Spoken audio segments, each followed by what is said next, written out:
How's it going, everybody? It's the John Little Fox here. It's my channel where I talk about anime, video games, cartoons, and I gotta say, Happy New Year's to you. Okay, now today is December 31st. Okay, so it's New Year's Eve right now. So I'm gonna try to upload this video before the New Year's comes. But so this might be my last video, or who knows? This might be my first video um, of the New Year and stuff. I might just be a little bit late, but I want this to be probably my last video of the New Year's. But we'll have to wait and see how long it takes me to edit all this stuff and all that, which shouldn't really take that long. But anyways, it's 7:15 right now, so I got about 4 hours and 45 minutes to upload this and everything on YouTube. So yeah, but let's get into it. So basically, this is my video that I'm making that is going to be a top 10 of my favorite comic books that came out this year, and I also got some honorable mentions. So I'm definitely gonna briefly give you a rundown of what were some of my favorite comic books and all that. So let's get right into that. All right, so my honorable mentions. So these aren't really things that made the top 10, but this was, in my opinion, this is just some honorable mentions, some things I wanted to talk about. I would say Street Fighter Masters Lily, Street Fighter Masters Game Gals, and the Sonic 2024 Annual. I would say those are right now in my, my for honorable mentions. Now, Street Fighter Masters Lily, that's a story about Lily Thunder. She's basically a character from, if you remember, T-Hawk or Thunderhawk from Street Fighter 2. Lily is a relative from his tribe and stuff. She's not like a daughter or anything, but she might be like a cousin or who knows. But she is from his tribe and whatnot, his Native American tribe. And this is basically like a small little one-shot story about her and whatnot. And we actually get to see T-Hawk and stuff. I haven't really seen them interacted in Street Fighter 6 yet. Um, but yeah. So that's pretty cool. And it's definitely been a while since they actually had T-Hawk in the games. Like the last time they actually had T-Hawk in the games was actually Street Fighter 4. So yeah, it's definitely nice to see him back in a more updated story and whatnot. And then speaking of which, we get some villains inside the story as well. Of course, we got JP and we got Nikali. Two characters that definitely are pretty underutilized and stuff. JP is the new big bad inside Street Fighter 6. He's the main villain in there. He's kind of like Bison's replacement, pretty much. He's got psycho powers and all that stuff too. And he's kind of an older gentleman and all that stuff. But yeah, but it was definitely nice seeing him in the story. I kind of want to see more of him be a villain and whatnot. He definitely did some bullshit to Ken. If you read the Street Fighter 6 comics and stuff, they're a little bit underwhelming in my opinion. But yeah. But anyways, but this story is pretty decent though. And we also get to see Nikali again. If you don't remember Nikali, he was that crazy monster from Street Fighter 5 and stuff. I think he was based off of Evil Ryu's design or something like that. But he got beat up a lot in that game by Bison and all that other stuff or whatever. He was just there. But I think in here, he was definitely pretty intimidating and stuff. He was overpowering Lily and T-Hawk and stuff and whatnot. So yeah, he was definitely out for blood. So it's definitely interesting seeing him back. But anyways, I definitely recommend you go check out that comic if you're interested. Then there's Street Fighter Masters Game Gals, which is basically just a story dedicated to the ladies of Street Fighter and stuff. We start with one story where there's a story about Juri Han and stuff, and she gets into a fight with this other guy that's a self-proclaimed best Taekwondo master in the Street Fighter universe and stuff. And then the next story, which is mainly the main story, which is all about Sakura and stuff, going through a gauntlet of fighting most of the female fighters throughout Street Fighter, like Elena, Ibuki, Juri Han, and then even later on Chun-Li. So that's pretty interesting. Then later on we got the Sonic Annual 2024, which is a combination of three stories and stuff. It's been a while since Sonic's had an annual. I think the last time they had one was probably like 2 years ago, back in 2022. But that's neither here nor there. So basically, this annual here has about three stories. The first story is about Surgeon Kit, which obviously, if you know your timeline, this is set after the Phantom Riders arc and all that stuff.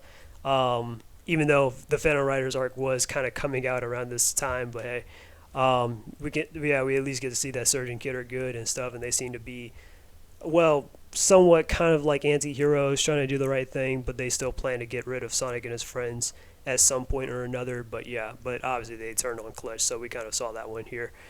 And then the second story is a small little story dedicated to Knuckles, because in case you guys don't know, I know it's been a big year for Shadow and stuff. We had the Sonic 3 movie, and we had Sonic X Shadow Generations. But my echidna boy Knuckles, he deserves some love because this year was actually his 30th anniversary.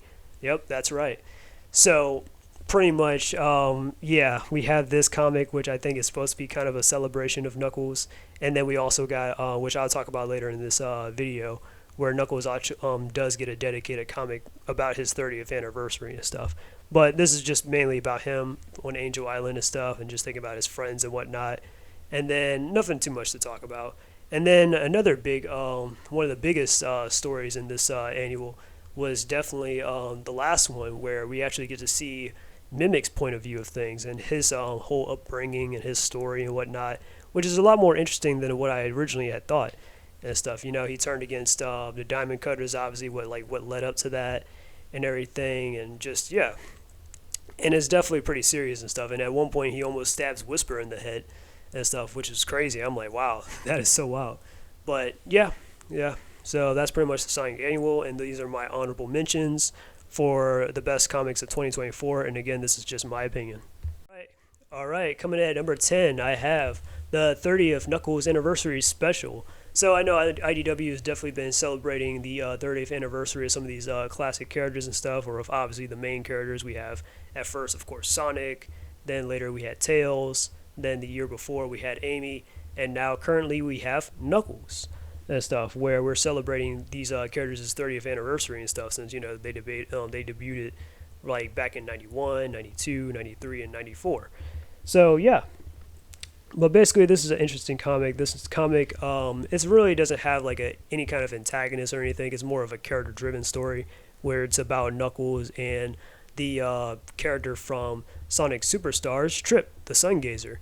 Yep, so we actually get to see Knuckles and Trip interact a little bit more. Yeah, of course they met briefly inside the game and whatnot because, you know, they teamed up against Dr. Eggman and Fang the Sniper. But this time around, Knuckles decided to come by Trip's village and stuff and actually help train her and whatnot, you know?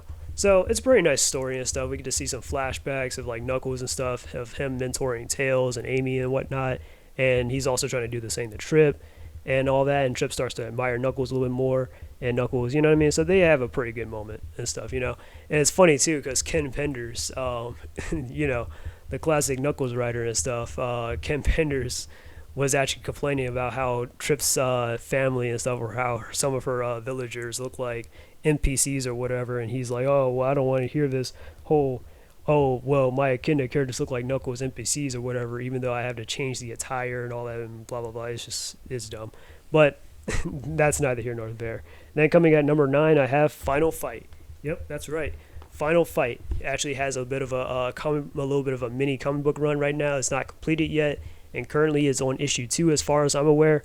Mainly, of course, if you know Final Fight, it's basically a whatchamacallit, a beat 'em up game, or it used to be an old beat 'em up game before Street Fighter that focused on Cody Travers, Guy, and the mayor, Mike Hager and stuff, and them trying to rescue the mayor's daughter, who just so happens to be Cody's girlfriend and all that. So yeah.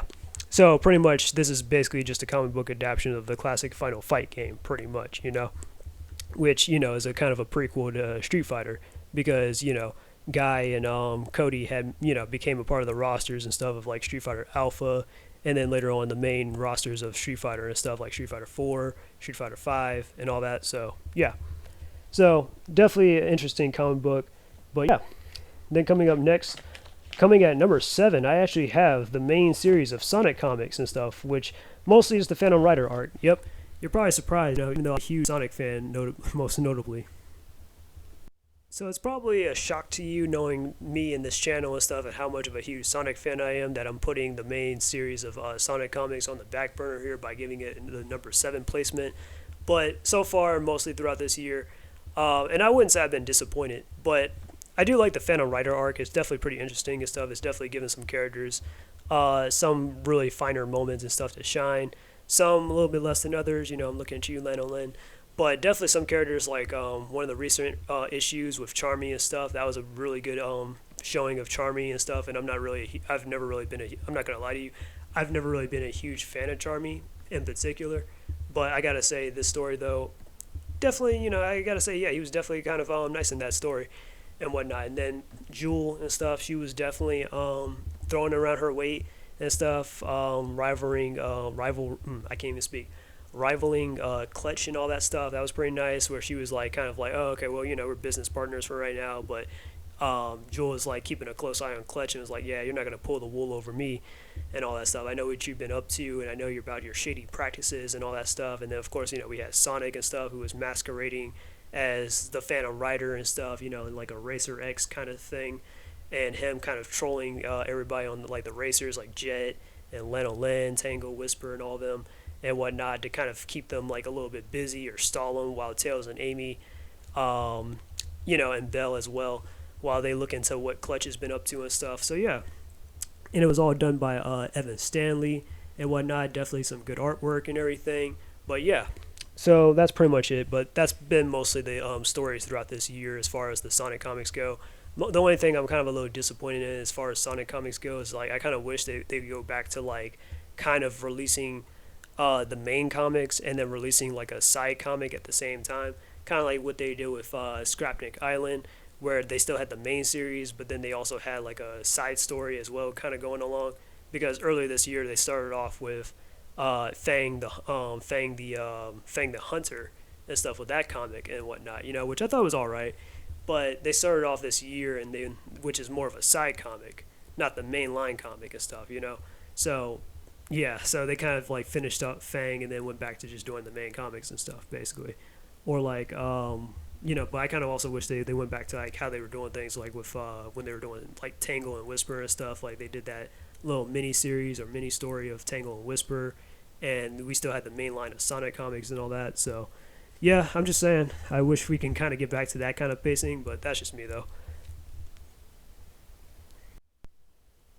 Another entry that I wanted to add it to this list, or actually not add, but I forgot to mention, which is actually my actual number 9. So what I just said was number 9 is Batgirl, number 8 is Final Fight, and number 7 is Sonic. But number 9, which I just said it just now, is actually the current Batgirl comics, which I'm actually pretty interested in. Now I've always been hearing things about Cassandra Cain and stuff, and how like cool of a character she is. She's dyslexic, she's this top level fighter, and all that stuff, and she can like read people's body movements and stuff. And she's like I said, she's like one of the best like DC fighters and all that stuff. And the DC comics. So I'm like, okay, well, I always wanted to check out Cassandra Cain's like stories and stuff, but sometimes like when you're like looking around in comic book stores, her comics aren't really in print like that anymore, or they're not reprinted and stuff. So you gotta like fish around like old Comic Con stuff, which that's what I've been doing. I've been looking around like old Comic Cons and stuff to kind of find some of her older stuff. But then again, I could always just read some of this stuff online too. But still, you know what I mean. But there's always like that kind of feeling that you want to read the stuff in person too. You know what I mean. But yeah, but they actually renewed Cassandra Cain, so she currently has a comic book run now for right now, where she's teaming up with her mom, Lady Shiva, and stuff, and they're fighting this miscellaneous ninja clan basically. So yeah, so I definitely recommend checking it out. It's pretty interesting, definitely some good artwork and whatnot, and some good action, of course. So what more could I ask? All right, coming at number 6, I have the Turtles of Grayskull. Now, this is the first He-Man and TMNT crossover that they've had with one another, and it's probably been honestly long overdue. I never really expected, well, I wouldn't say I never expected, but I was just like, like how can you not? Because they're classic 80s cartoons and stuff, like you got TMNT, you got He-Man and stuff. They were definitely big in the 80s and stuff, right up there with like G.I. Joe, Transformers. What else was back in the 80s? Thundercats, all that stuff. So I mean, of course, it just makes sense for like these two to just come together and stuff in holy matrimony. I'm just kidding, but yeah, it just makes sense for these two to definitely come together and collide and whatnot. So it's definitely pretty cool and stuff. I've been definitely talking about it with my dude Jay Leno and my guy Torvik and stuff about it and whatnot. It's pretty interesting. So far, it's done by actually Dark Horse this time, it's not licensed by IDW. So that's also pretty interesting and stuff. So it's definitely a little bit more bloodier on the teen. Well, obviously it's Teenage Mutant Turtles, so of course it's going to be on the teenage side of things anyways. But yeah, it's definitely a cool read though. So I definitely recommend go checking it out. Currently it is on, issue 2, if I'm not mistaken. So issue 3 should be coming up. But yeah. So that's my thoughts on the Turtles of the Gray Skull. I gotta say, like I said, it is number 6 right here. All right, coming at number 5, I actually had this one comic that's actually one of my favorites, and it, of course, is one of my favorites because it's in my top 5 for this year's best 2024 comics, and that is Street Fighter Masters Ryu versus Akuma. Yep, that's right, Street Fighter Masters Ryu versus Akuma. Pretty much, this is a pretty good story. I know I haven't really talked about it much, but I'm about to change that right about now. Pretty much, this is a story about a more seasoned prime Ryu and stuff, where he's fully realized and he's reached the pinnacle of his powers and stuff, and he's fighting Akuma again, or they're actually having a rematch because it seemed like previously Ryu actually finally whooped Akuma's ass for once, and Akuma wants some payback because he's never taken an L before until now, and he's come back a lot more stronger. So this is nothing but just a complete this is a whole comic about Ryu versus Akuma.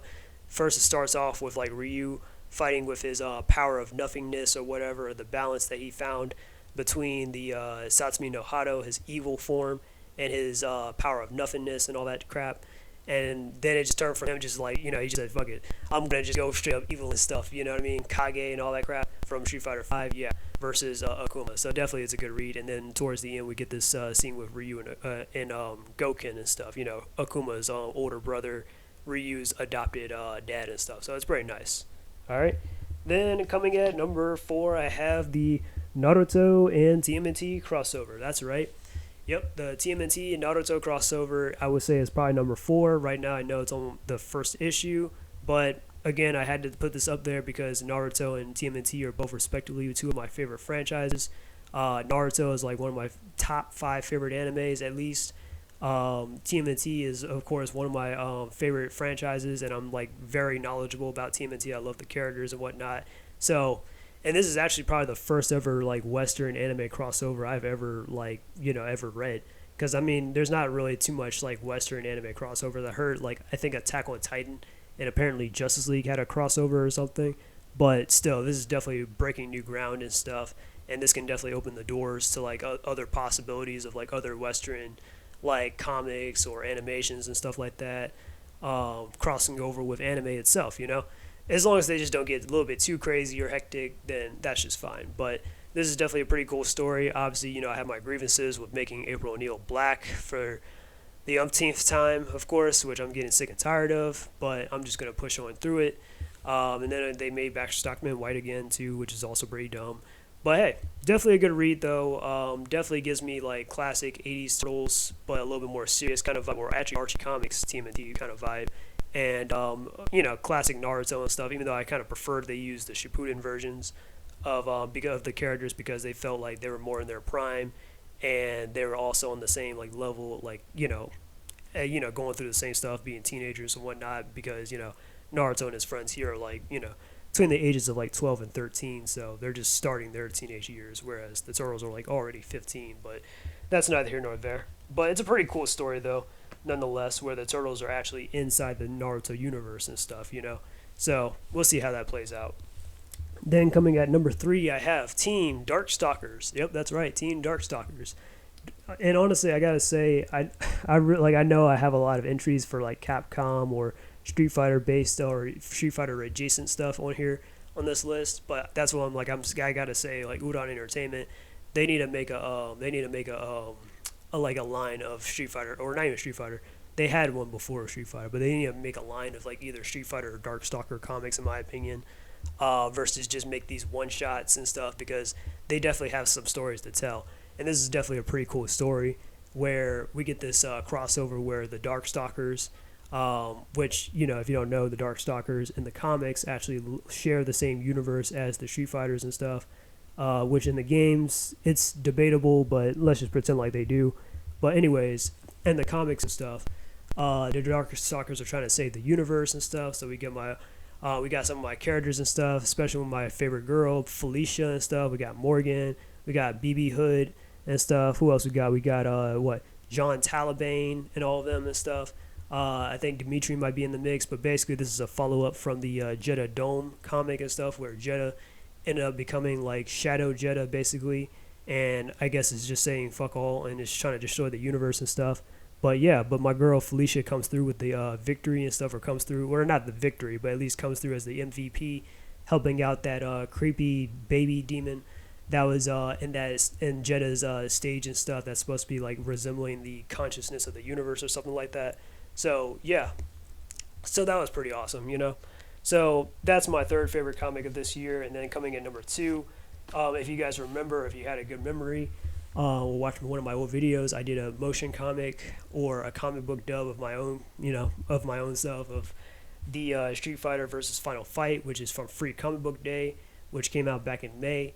It was definitely a cool read and stuff. I love reading, you know, I mean, I love Street Fighter comics in general, but I like this crossover here where, you know, well, and obviously the Final Fight characters are, of course, adjacent to Street Fighters because originally, you know, like I said, they were, you know, they came before. They were like a prequel to Street Fighter, but that's neither here nor there. But this is like mainly just a story talking about mostly about Cody and stuff and his life of how he went from convict, or actually how he went from vigilante to convict to the mayor, like how he is inside Street Fighter 5. So basically, telling from Street Fighter Alpha to Street Fighter 4 to Street Fighter 5 and 6 and all that stuff, and him just, you know, being the mayor of Metro City in the place of Mike Hager and stuff, and him cleaning up his act.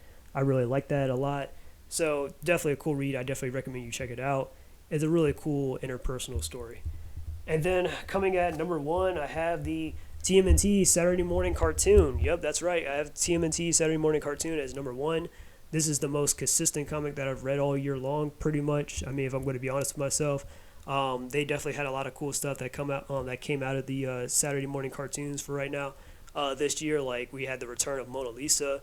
It was awesome seeing her back and stuff, you know, versus just getting her in like one episode or something. But yeah, she came back, you know, that was cool to have her. We also got some introductions to some newer characters, like this version of the 87 Turtles is Pantheon, where there are a bunch of like interdimensional space gangsters and stuff that want to take over the universe, and they want the Turtles out the way. A lot of mystical shenanigans with some, you know, fourth dimensional imps or fifth dimensional imp type characters and stuff, you know. And hell, at one point they even had a crossover themselves, if I'm not mistaken, that came out this year, that everybody was talking about, you know. So yeah, definitely the Saturday Morning Cartoon. I know I didn't have comics like the relaunch of TMNT with Jason Aaron in it, which it's okay so far in my opinion, but I wouldn't say it makes my list for top 10 for right now. Maybe an honorable mention.